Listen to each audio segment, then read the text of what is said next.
Sometimes people get a therapist, it's not a good fit. They don't use the modalities that really work for them and they quit. And I thought, you know what, I have to like create this space and create this practice where people come, they get what they need. The What's Good podcast. Are you ready? Your number one source to all the keys in the industry. With Brianna Javon. It's the What's Good podcast. What's good?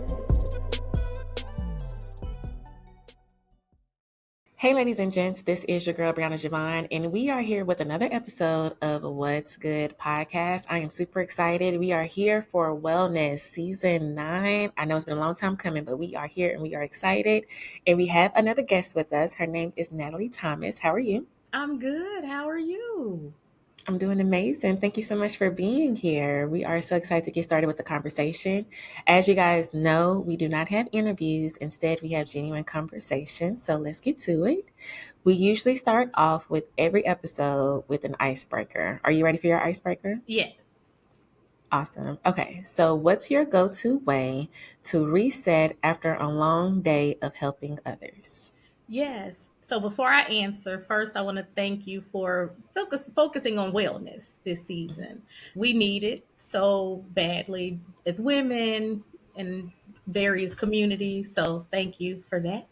But my go-to is I just unplug. So I may not even have that long to unplug depending on how long my day is, but I make sure I get at least 30 minutes where I cut off the phones, the ringers, the TV, and just sit and sometimes doing nothing, sometimes deep breathing, but just sitting to unplug. Sometimes I may have to dial it back to 15 minutes, but I always make sure I just unplug, period, because we can keep going and going, but we need that time, no matter how limited it can be sometimes. Absolutely. Absolutely. All right. So let's get started with our genuine conversation. We always start off with who is the guest. So for you, who is Natalie Thomas? So, Natalie is a former educator, mental health. I call myself an expert because I love all things mental health and just varied background. I'm from Dallas, went to college in Baltimore. It was freezing cold. I left there. So, I attended Morgan State, HBCU.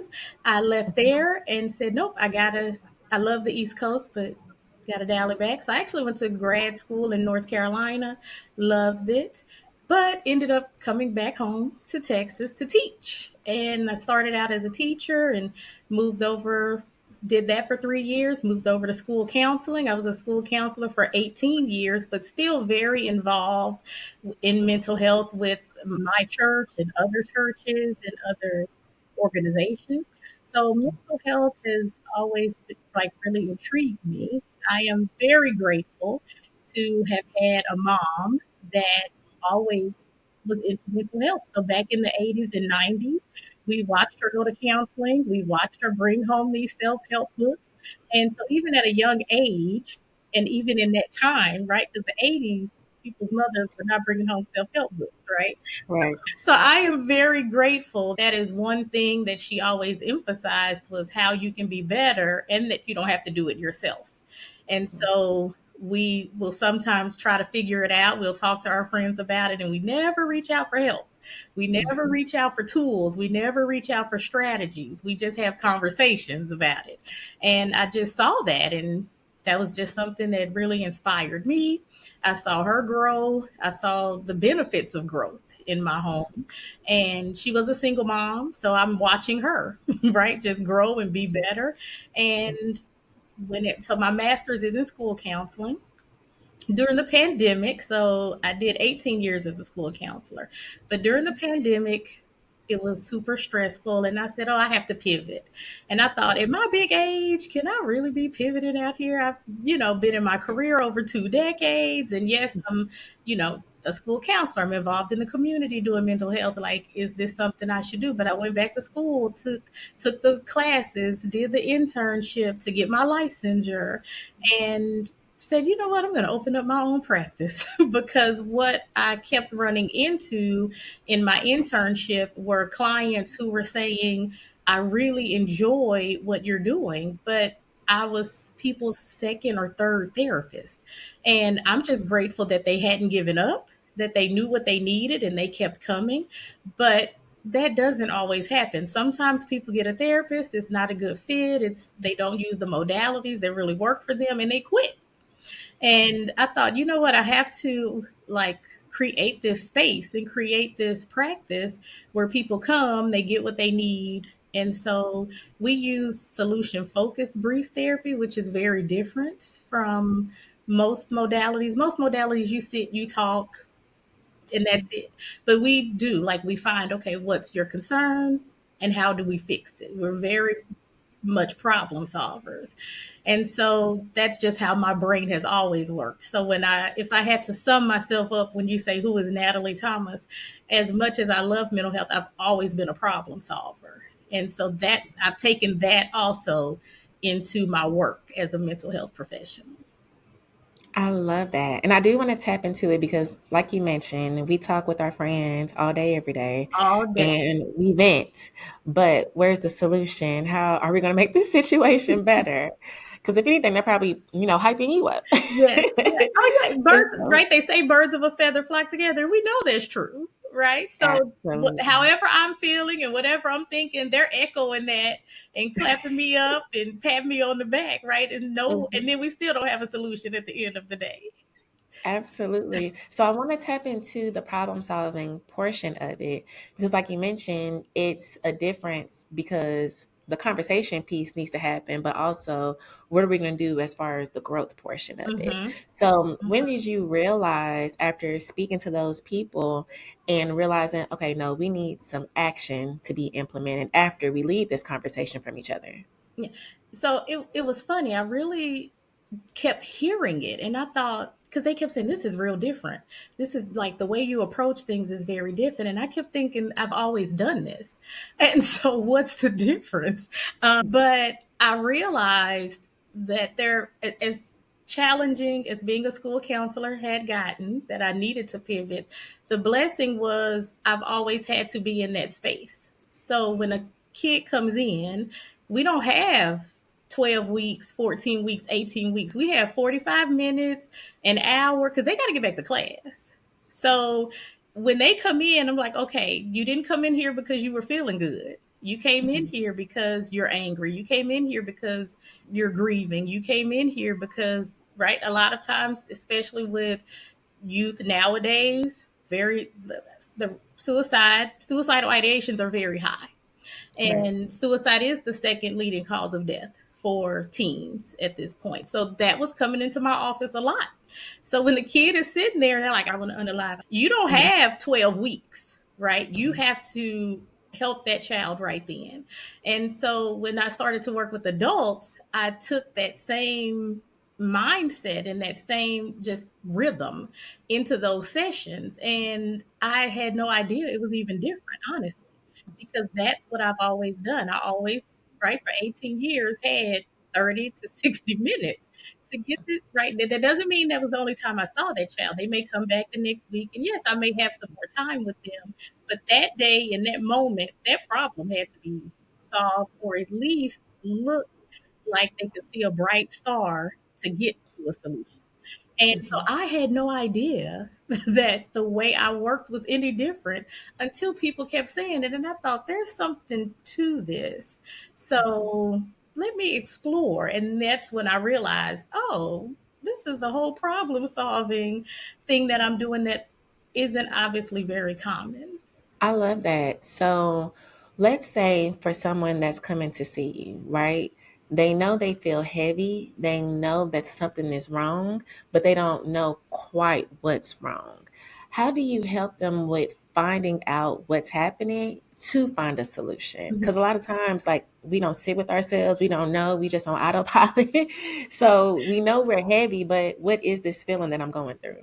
Yeah, ironically, that's my latest client. She came to me about 6 weeks ago and Mhm. she just graduated from high school. And she said, I don't know what's wrong. Something's wrong. And I'm here because I need you to help me figure it out before I go to college. Because these youth are they are tapped in. Okay. Like I love these babies. They know something ain't right. Yeah. So she's like, so help me. And so that's what we've been doing the last 6 weeks. We look at our core beliefs. We have normalized our core beliefs because that's what our family has done. That's what our friends are doing. That's what our neighborhoods and communities are doing. We don't even know sometimes that there's another way, or even right other things that we could be doing in our situation to make it better. So we look at core beliefs, we look at our values. Sometimes once again it's exposure. We just don't even know that, oh, there's other ways that I could value things. And so we just kind of do a deep dive. We look into the past, right? What has happened to you? The things that happened in our past definitely show up in our present. There's no way we can run from it. So we do all the things and we do a full deep dive. I give homework. They always hate it initially, but then they come back in the session and say, you know what, that really helped me because I realized this and this.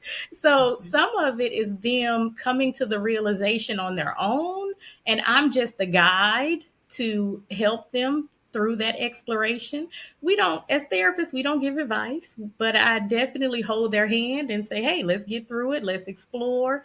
Let's take these opportunities to really look at the past, where you are now, so that the future can be transformed into something super great. So it's funny, I don't, it's, of course, in therapy, it's confidential. So if I have teenage clients, I can't share what we talk about. But I do call their parents to say, are you seeing anything different? Are you seeing anything concerning?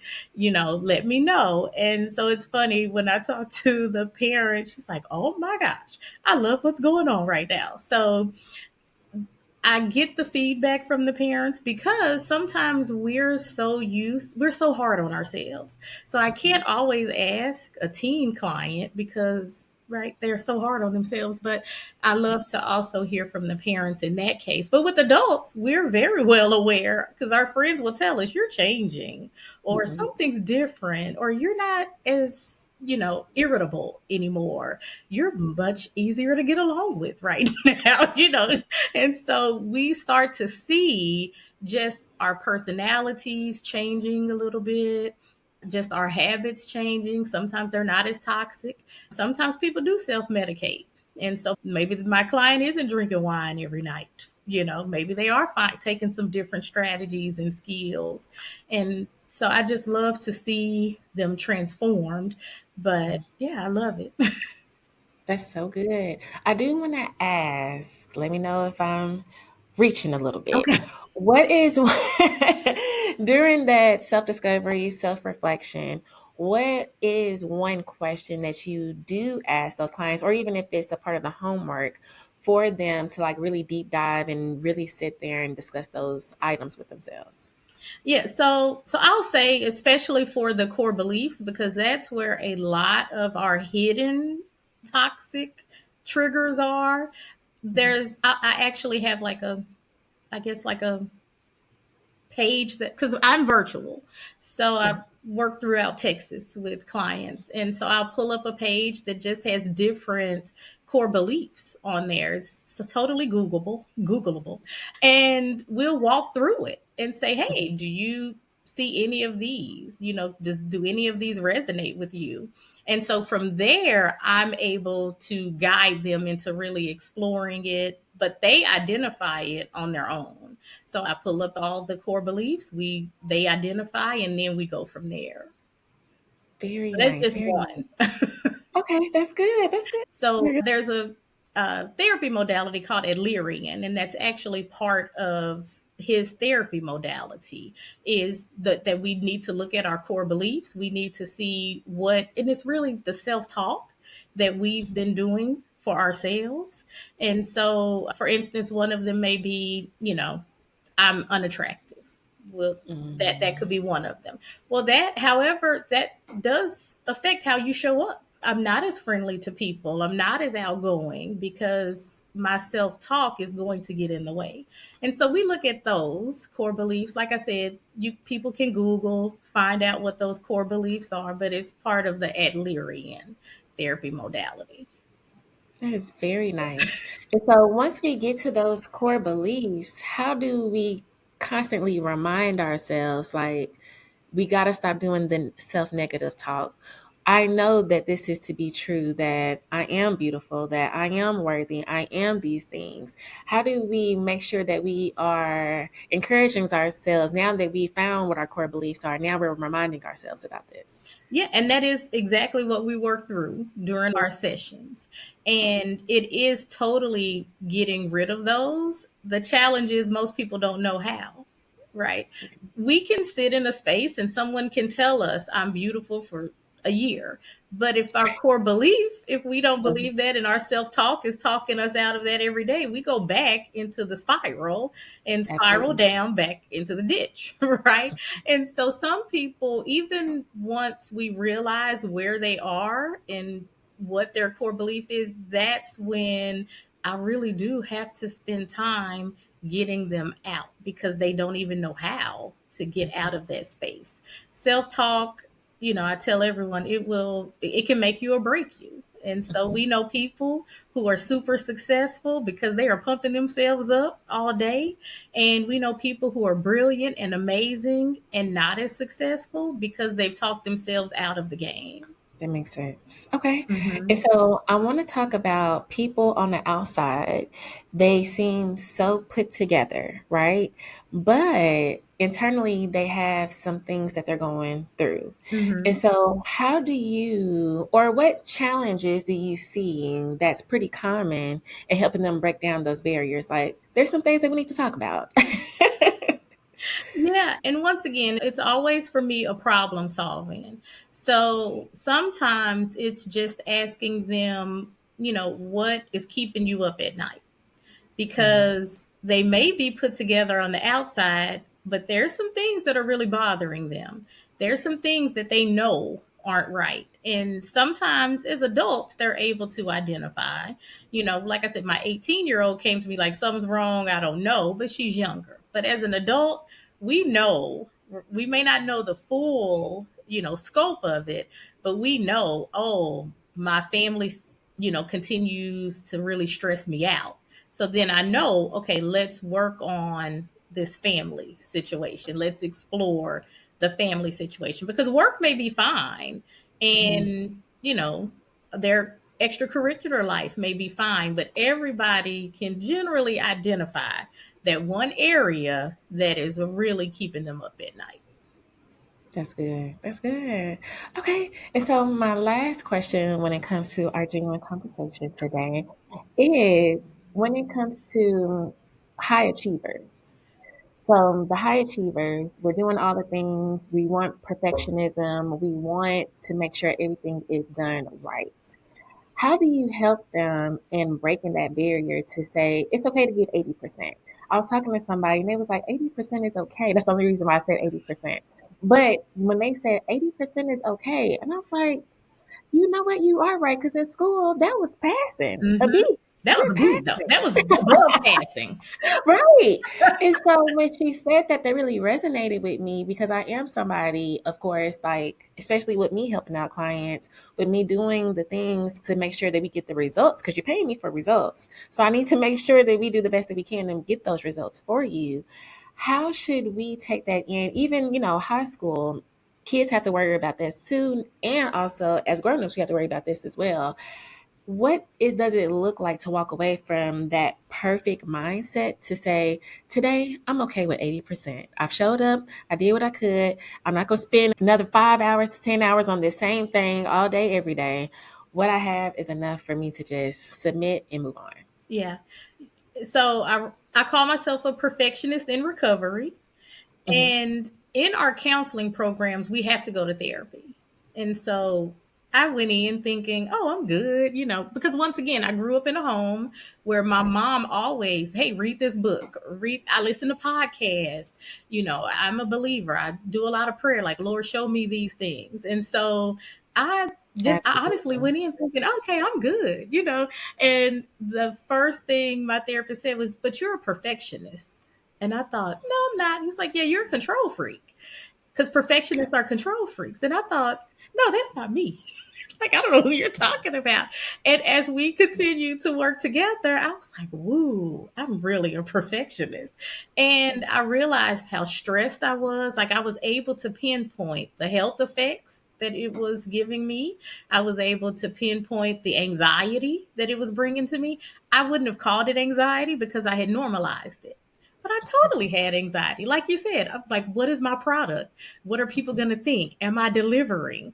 That's anxiety, right? Right. But we've Yeah. normalized it so much that we're like, oh, no, I'm not. I'm fine. I don't have Mhm. any problems. And so now I am able to see it in my clients. Even I have some who come to me for things totally unrelated.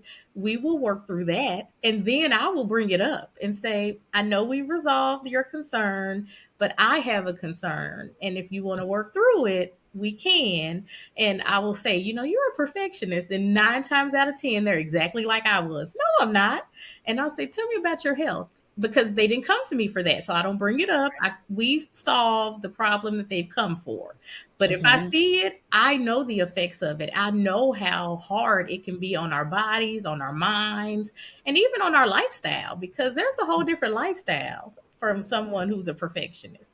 There's a lot Yes. of, so even with sleep, I mean, because we're up, like, no, I got to deliver this product. And so You are I so right. know the effects of it, and Mhm. I will bring it up once we're done with what they wanted. And it definitely is a journey to Mhm. get out of that rut, because once again, we've talked ourselves for many years into this space that has Mhm. created these issues that we're not even aware are issues.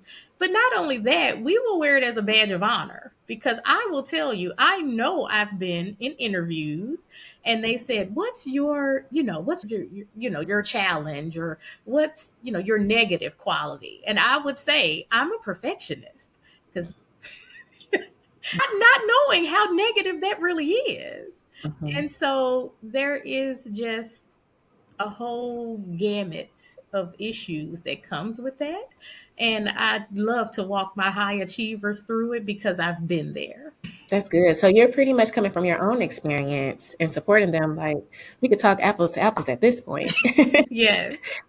Absolutely. So I do. Also able to see things that they may not mention.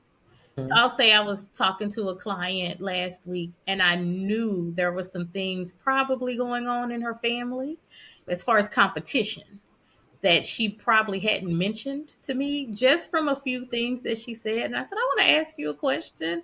And I brought it up and she was like, oh my God, we compete all the time. But like, she didn't have to tell me that. I will say I didn't compete with my siblings because I'm the youngest and we have a huge age gap. My middle sister's 10 years older. My oldest sister's 14 years older. They weren't even around. They were gone. Mhm. But I know what that looks like because I also hung around high achievers who were perfectionists. So even though I may not have experienced it, once again, birds of a feather flock together. So I Do. know what that looks like with my friends because I've seen it. So sometimes I'm able to even identify some things that they hadn't put on the table yet. That's really good. Okay, so I want to talk about the Remix Center. Yeah. So you've been in the mental health space for years. Mhm. What inspires you to do the Remix Center? Yeah. So once again, it was just having my clients to tell me that things were different for them and just the results that they were able to experience and the transformations they were able to have. I did feel I may be restricted if I stayed working for someone else. For And I sure. thought, you know what? I need to create like this practice where I'm able to do my thing, work how I want to work, and get my results. Because once again, I'm in recovery, but we're even in recovery, you still want results. Absolutely. Like Indeed. that never goes away. Mhm. But then I also knew I would be able to hire people who were just like me and just have a like-minded team where we're all problem solvers working towards results. And I just wanted to create that space for just to really help people. Very nice. Okay, so let's get into our highs and lows. First, we're going to start off with a low. Anything that made you question your path, if it's with the Remix Center, like, should I be doing this? Should I not be doing this? Or even with clients, whatever the case may be. Anything that made you question, am I on the right path? See if this is what I need to be doing. And of course, because you're here today, what made you pivot to get back on the path to say, yes, this is where I need to be? Yeah. So actually, I will say definitely with the Remix Center. We work with individuals. We serve 12 to 65, so that's a large group, different generations. And so we also have to keep generational characteristics in consideration because how we work with a 50-year-old is not going to be how we work with a 16-year-old. Two totally different generations, two totally different characteristics, two totally different stages of life and stages of development. So just having that large segment is a challenge. But we, from the beginning, have also worked with companies and organizations. And my low was, am I doing too much? Because I really had to sit back and say, okay, I see people working with just individuals.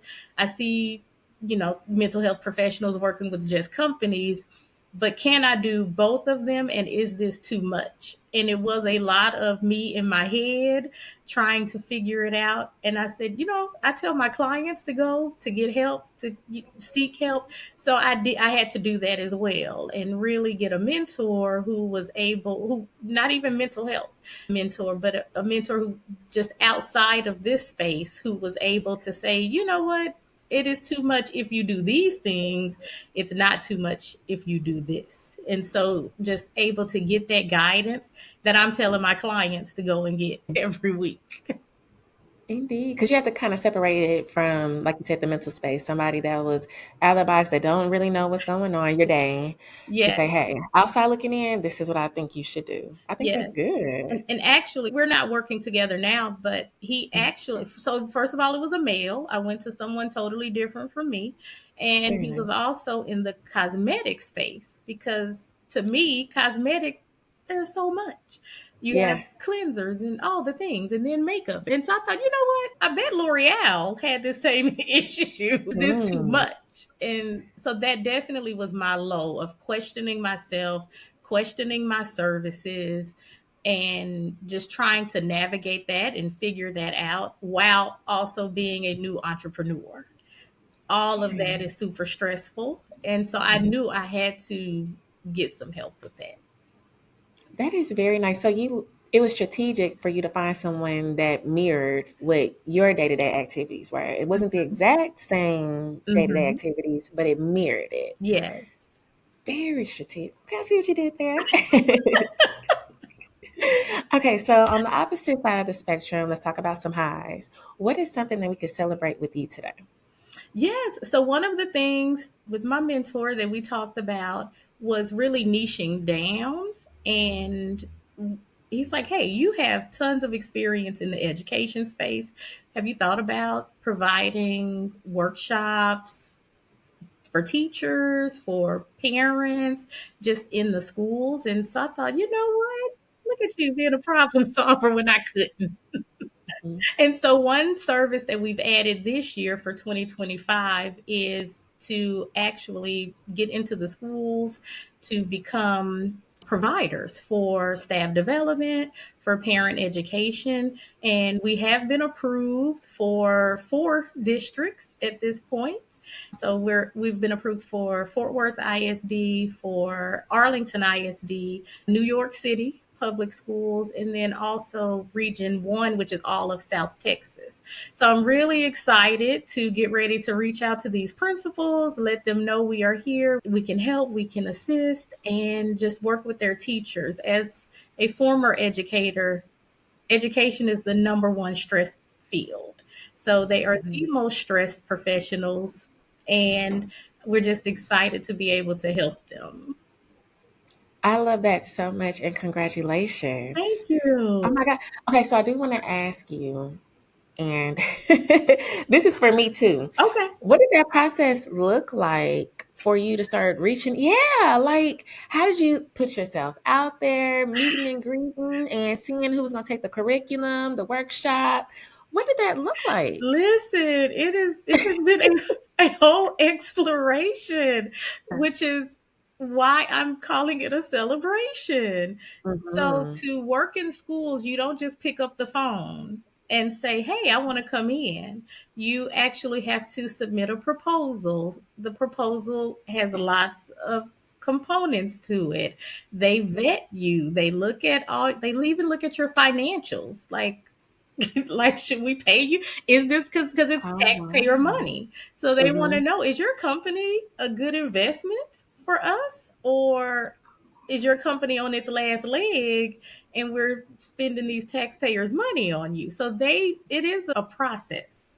And you Mm-hmm. submit these proposals with all your information and you wait until you hear back from them to say yes or no. And that has been a process this year. So, as excited as we are, it definitely was not an easy road because yeah, you don't just pick up the phone. Now I can pick up the phone, and that's what I'm excited about because now I Because you're in. freedom. Yeah, I'm on the list now. Right. So I have the freedom to pick up the phone and say, hey, this is how I can help and support your staff and your parents, and leaders. So we Mhm. also have components for leaders in the buildings as well. We don't want to leave anyone out. But yeah, it's definitely a process to get on that list. Very nice. Thank Congratulations. you. Very nice. Okay, so let's get into our one for your advice. And it's something to help out today, something that they can take that's very actionable. Because, like you mentioned, you're a problem solver. Because a lot of times we pay a lot of money to go to webinars, seminars, etc., and it goes right over our heads. And we're sitting there like, what did I learn? Nothing. So, what is a word, a statement, something that's very actionable that we can take today and get started? Mhm. I would say, and I used this before I started my practice. So I started my practice in 2024, actually. But 2023, I took an entire year to work on mindset. So before I took any entrepreneur classes, before I started the business, before I filed the paperwork, I worked on mindset because if you're not ready, you get to that program that you paid for, you get to Yeah. that class you paid for, and you say, why am I here? What am I doing? What did they just talk Right. about for the True. last 6 hours? You have no idea. So Mhm. it absolutely starts with mindset, just like with when I do consultations for my clients. And if they come and they're not ready, I'll be honest, I don't work with them because to get progress, to see results, you have to be ready. So even with consultations, I'll let them know, you know what, you are ready. Let's go.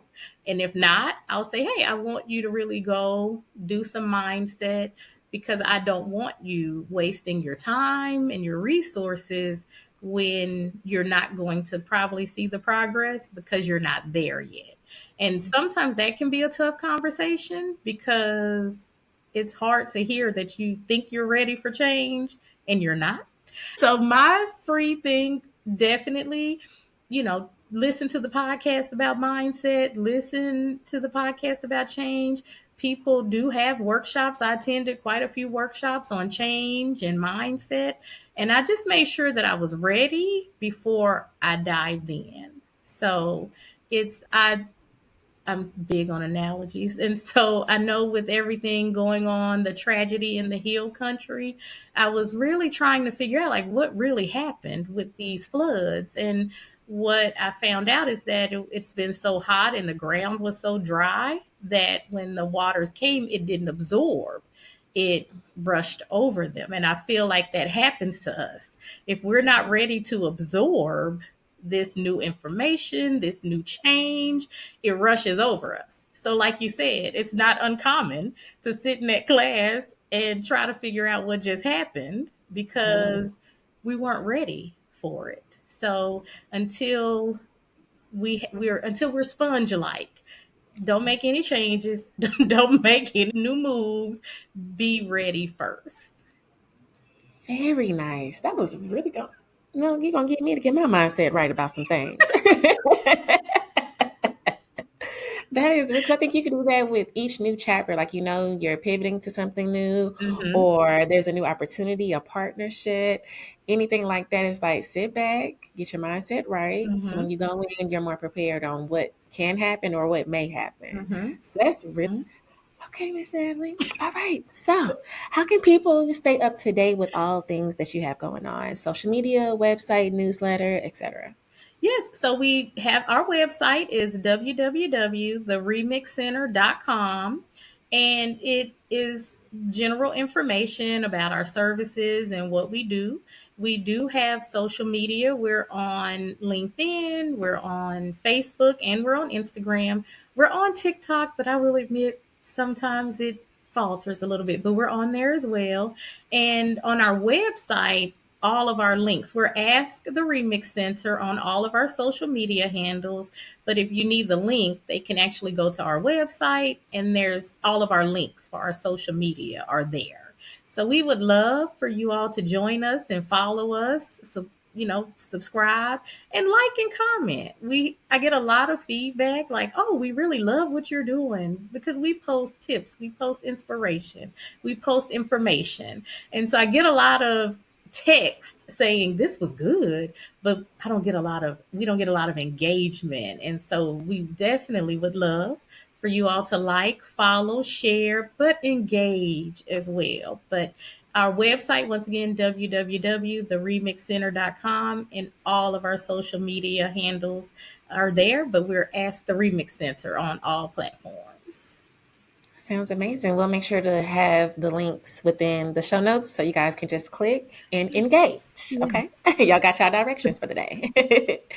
All right. So, lastly, we have our motivational moment. With our motivational moment, it could be a Bible verse, it could be a quote, anything that I've seen or read or heard that I thought was amazing to bring on the show. I share my thoughts, you share your thoughts, and it's a wrap. Okay. All right, so today it is a Bible verse.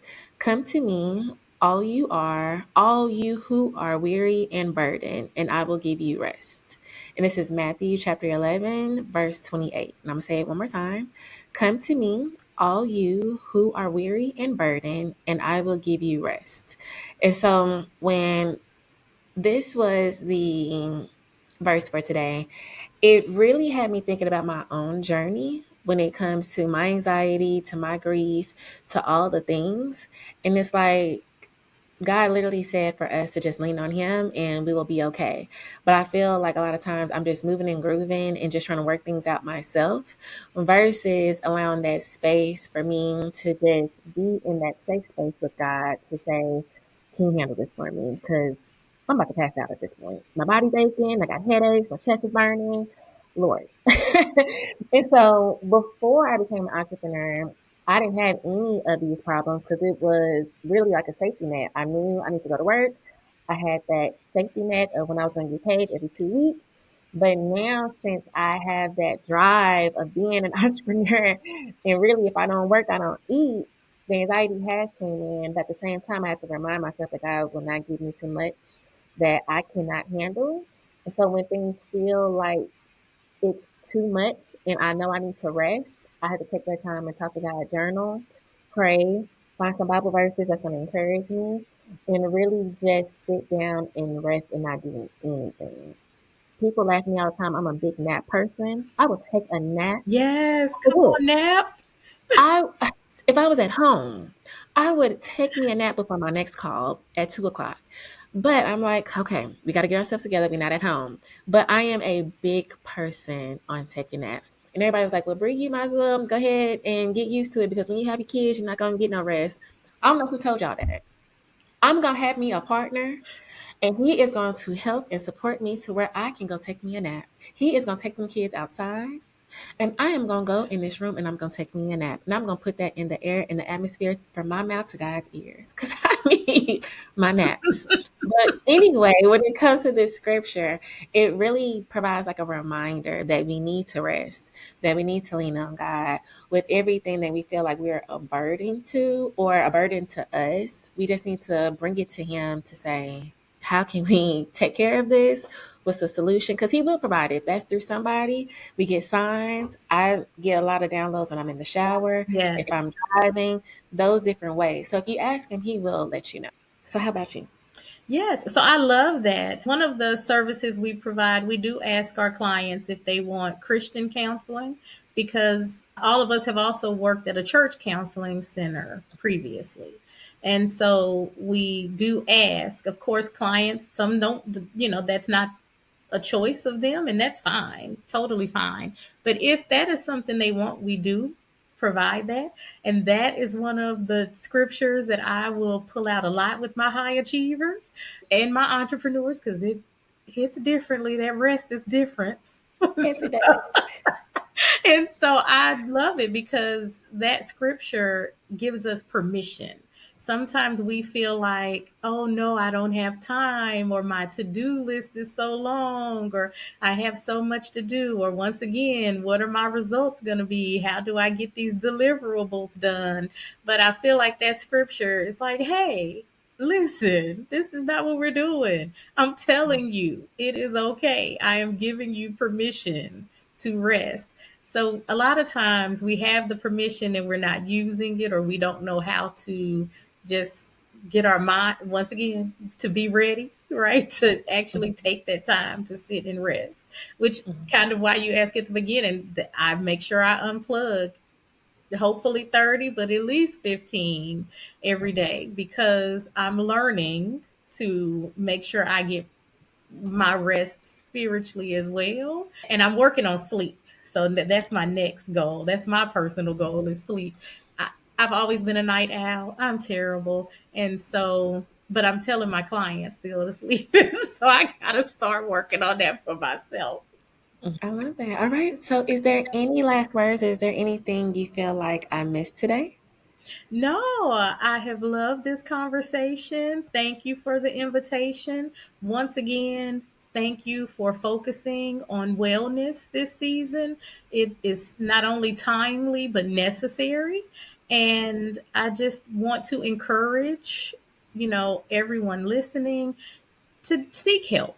And that could be any way. I know, of course, there's therapy. Some choose, to do coaching. Some choose to, really amp up their prayer and spiritual life. But whatever that is, just make sure that you're better tomorrow than you are today and be patient with yourself on that journey.